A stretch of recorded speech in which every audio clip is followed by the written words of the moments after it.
Seguimos en Integración Nacional. En el bloque anterior decíamos que íbamos a hablar del tema del narcotráfico en México, que es un problema que, como decíamos, se extiende no solamente a México, sino a distintos países de Latinoamérica, pero que está concentrado fundamentalmente en ese país, a través también de Estados Unidos, que es uno de los mayores consumidores de la droga que viene justamente de México, y que se ha convertido en un problema incluso de soberanía para México, debido a que estas organizaciones narcotraficantes de droga están no solamente dedicadas a la droga, sino que también a la política, y se mezclan entre funcionarios del gobierno, pero también entre funcionarios de los organismos de seguridad del Estado mexicano. Entonces se ha transformado en una verdadera guerra civil que está causando muchísimas muertes en México. Se entiende que existen aproximadamente 52.000 personas que pierden la vida cada año con motivo de las drogas en México, y que el 70% de la cocaína que entra en Estados Unidos pasa por México. Entonces México sigue siendo el país de tránsito del mayor volumen de droga con destino al país vecino de Estados Unidos. Y la cantidad de cárteles, que se lo llaman estas organizaciones de narcotraficantes que existen en México, varían de acuerdo a los distintos organismos, las distintas cifras que dan con respecto a la cantidad. Pero según la Procuraduría General de la República de México, estima que el narcotráfico está en manos de dos grandes grupos dirigidos por Joaquín Guzmán y Osiel Cárdenas, y la Agencia Antinarcóticos de Estados Unidos declara que hay 30 grandes organizaciones criminales mexicanas a cargo del tráfico de droga, que ya voy a pasar a comentar cuáles son exactamente. Por otro lado, la Subprocuraduría de Investigación Especializada contra la Delincuencia Organizada de México calcula que existen más de 130 células de delincuencia organizada. La Procuraduría General de la República enumera 7 cárteles operando dentro del territorio mexicano: el cártel de Juárez, el cártel del Golfo, el cártel de Tijuana, el cártel de Colima, el cártel de Sinaloa, el de Milenio y el de Oaxaca. Antes, el mercado de las drogas, esto se debe a un proceso que se ha dado con respecto al mercado de la droga, donde antes estaba solo dedicado al tráfico de marihuana, cocaína y opio. Pero este mercado se ha ido diversificando en la producción y distribución de estupefacientes sintéticos. Este cambio y el deseo de dominar más territorios por parte de estas organizaciones es lo que ha desembocado una ola de violencia en todo México. Y en reacción a esta maniobra del gobierno de tratar de poner mayores operativos y mayores, digamos, que toda la seguridad de México esté destinado a combatir la mafia de la droga, estas organizaciones han desatado una violencia inusitada, matando a millones de personas, de policías y de soldados. Por ejemplo, el presidente Felipe Calderón, el presidente de México, explicó que la violencia que vive el país es causada por una recomposición de los carteles de la droga tras los golpes que se han dado a sus estructuras, debido a que han metido presos a varios de los jefes de estas organizaciones, pero que sin embargo, pese a estar presos, operan desde las cárceles. Entonces las organizaciones siguen funcionando de la misma manera y teniendo el mismo peso que tienen en México, pero con sus jefes presos y operando desde ahí. Y esto se debe a que parte de la corrupción de México, que decíamos no solamente desde los funcionarios políticos, también se da dentro de las mismas cárceles, los funcionarios que administran las cárceles, que les permiten tener contacto con el exterior y seguir operando en el territorio.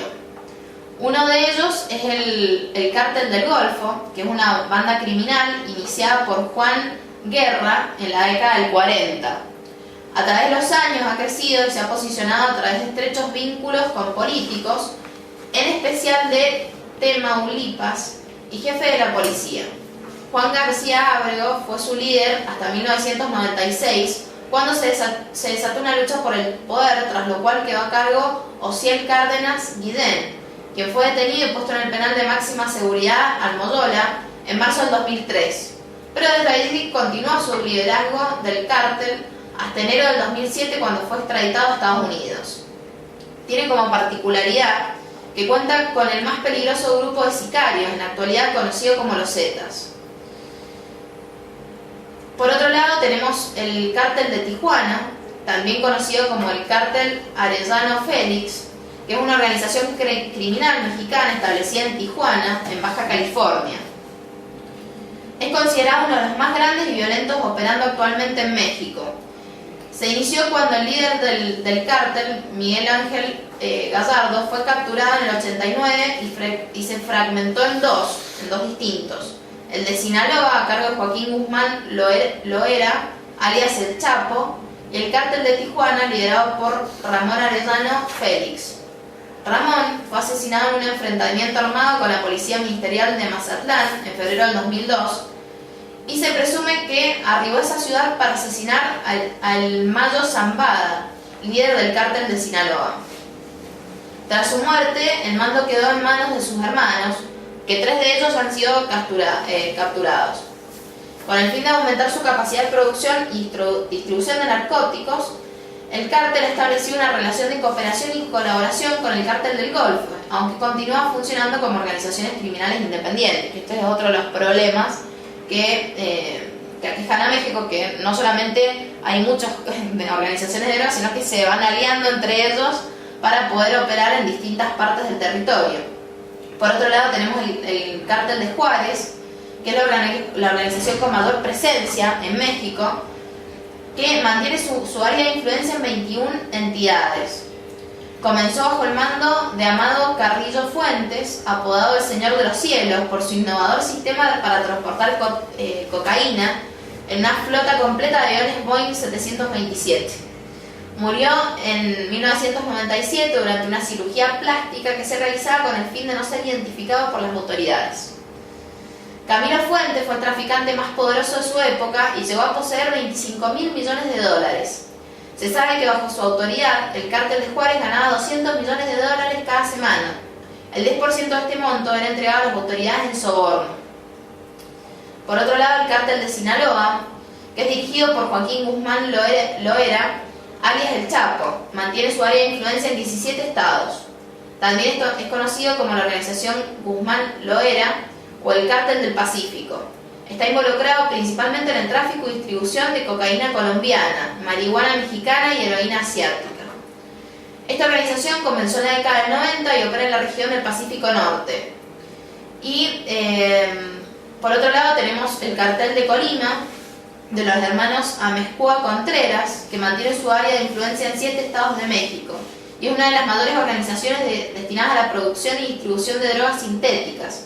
Se las refiere como los reyes de las metanfetaminas.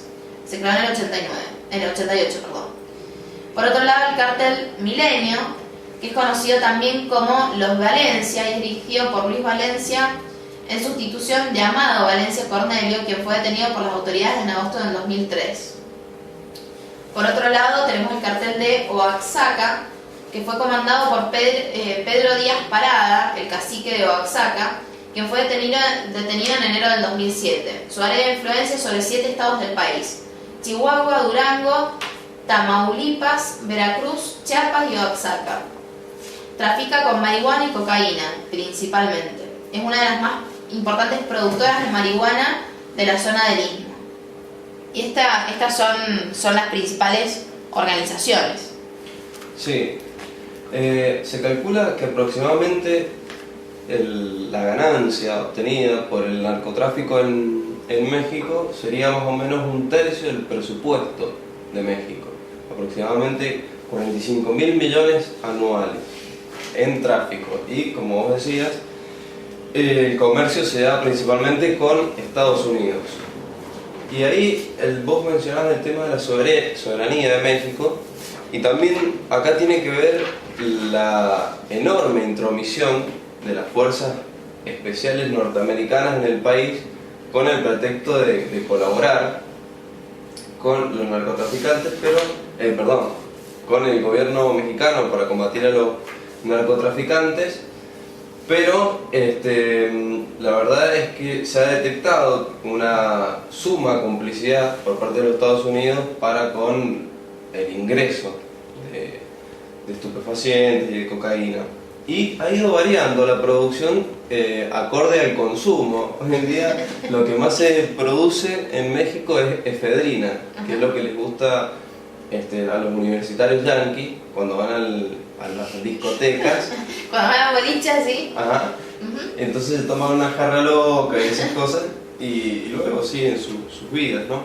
Pero todo esto empieza mucho antes. Y aquí también existe una participación y complicidad directa de Estados Unidos con el origen del narcotráfico en México. Durante la Segunda Guerra Mundial, Mariana, sí, las batallas en el frente oriental cortaron el flujo de amapola y hachís que venía de Turquía hacia Occidente, que son la base de la morfina, que era el alivio tan esperado por los combatientes en los hospitales. Claro. Como eso fue bloqueado, hubo un acuerdo secreto entre el gobierno de Estados Unidos y el mexicano para que se empezase a producir en el territorio mexicano la amapola y otras sustancias más. Con el fin de la guerra se rompe ese acuerdo, pero sin embargo queda toda la instalación. Y además se habían enviado instructores por parte de Estados Unidos para que los pobladores de los campesinos de México aprendiesen a cultivar esta planta. La amapola. La amapola, exactamente. Y este es el origen, porque toda esa infraestructura quedó y a partir de 1948 empezó a ser manejado por particulares que de a poco se fueron disputando, digamos, el territorio mexicano y se fueron conformando los distintos cárteles. En el año 2000, con el arribo de Vicente Fox al gobierno de México, es cuando se profundiza todo esto por la incompetencia del presidente en el manejo del control del narcotráfico, y el poder que han ido ganando las distintas organizaciones ha sido enorme, tanto político, porque su principal forma de ingresar a la política ha sido financiando campañas. Hay ciertos rumores que dicen que la campaña de Felipe Calderón fue financiada, de hecho, por el narcotráfico. Incluso hay algunos que hablan de fraude. Exactamente, pero más allá de esas versiones, lo cierto es que hay muchísimos intendentes, gobernadores comprados por el narcotráfico, entonces les permiten operar libremente. Y otro dato interesante es que prácticamente se vive una guerra civil, no solamente por la baja, digamos, que tienen las autoridades o la seguridad, digamos, de Estados Unidos, que son caídos en el combate con los narcotraficantes, sino también por la guerra entre las distintas cárteles, digamos, que se disputan el territorio y el monopolio del comercio. Claro, los mercados. Y todo esto porque, como decía recién, han ganado influencia política, pero también económica y armamentística estas organizaciones, y se calcula que tienen muchas y mejores armas que incluso la policía. Entonces, el combate es totalmente desigual para las fuerzas de seguridad, entonces esto las hace día a día ser aún más presa, digamos, de la complicidad y la extorsión y demás. Sí, incluso estas organizaciones no solamente en cuanto a su poder militar, sino su poder económico, porque son las que más dinero lavan, entonces tienen muchísimos millones, cada organización maneja muchos millones, que les permite tener desarrollo en México, como vos decías, comprar a las autoridades, sobornar, que se profundice la corrupción, y por otro lado extenderse a los otros países de Latinoamérica, porque también se han extendido, por ejemplo en nuestro país también, sí, sí, y en distintos países de la región. E incluso es un problema que no solamente que hace con respecto a la droga, sino que también tiene que ver con un problema cultural, ya que muchísimos jóvenes desde muy temprana edad los cooptan estas organizaciones para formar parte de las mismas, sobre todo de sectores socioeconómicos bastante postergados en México y que al no tener la posibilidad de una educación y de una, digamos, de una vida digna, pasan a formar parte de estas organizaciones y con 17 años son sicarios capaces de matar, que incluso tienen muchos muertos en su haber, que son personas que ya están como perdidas de la sociedad y que incluso el promedio de vida dentro de esas organizaciones es ínfimo para esos jóvenes. Sí, el problema central que atraviesa México hoy en día son dos problemas. Primero, un atentado contra su soberanía por la invasión, prácticamente intromisión de los Estados Unidos en su territorio. Con la excusa del narcotráfico, que incluso Bolivia prohibió eso. Exactamente, y además siendo cómplice Estados Unidos de este gran negocio que es la droga, porque es el que más consume, digamos, de lo que se produce en México. Y por otro lado, la anemia de un Estado que es incapaz de llevar adelante una política para erradicar, digamos, todas estas organizaciones que en cierta forma están disgregando al país en distintas regiones que tienen sus propias autonomías y sus propias autoridades que son ajenas muchas veces al Estado. Exactamente, atenta contra la subsistencia misma del Estado mexicano. Exactamente. Bueno, es un tema bastante profundo que seguramente vamos a seguir desarrollando en otros programas de integración nacional.